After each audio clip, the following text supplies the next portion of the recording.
should I be rushing out to buy as much investment-grade corporate paper in Europe as I can get my hands on?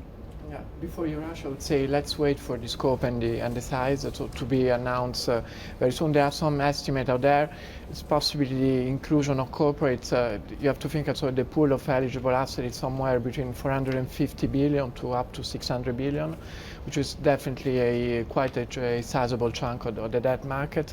I guess the bet in Frankfurt is that also as the ECB is become one of the largest players in the room, and so the ECB push out the investor out of the, say, if I did the IG credit into more risky type of investment, like for example a yield or to some extent the bank debt, and we shall see if this bet work when they come out with the detail on the. You were making the point earlier, Neil, that you think that we will see corporate treasurers in Europe suddenly going out to raise cash now, knowing there's a firm buyer for this paper to use for share buybacks. Well, potentially, yes. Yeah. Potentially? Yeah. So what will prevent them doing that at this point? No, I just think that once we know what's out there, if we know that the banks can list it and sell it on to the ECB, it seems that there's a clear incentive now that there's a buyer with no price discipline, that we could see quite a lot of money raised, and if it's like the US, it will get recycled into share buybacks, which will support the equity market.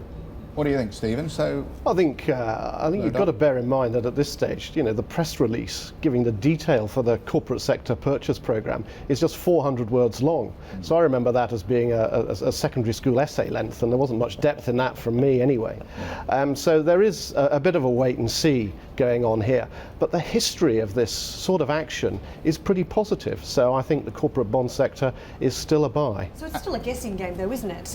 But you've seen previous actions by the ECB. Surely you must be anticipating the types of assets that they would buy. Previous actions by the ECB in ABS and in asset-backed paper, yes, but also previous actions by the Bank of England in unsecured senior corporate debt, and by the Bank of Japan.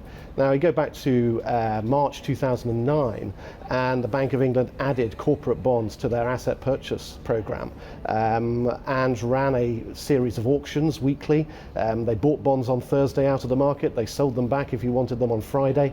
They bought about £1.5 billion of debt over 9 months. And actually that was very small in relation to the pool of debt they could have got involved in, but had a big effect on the marketplace.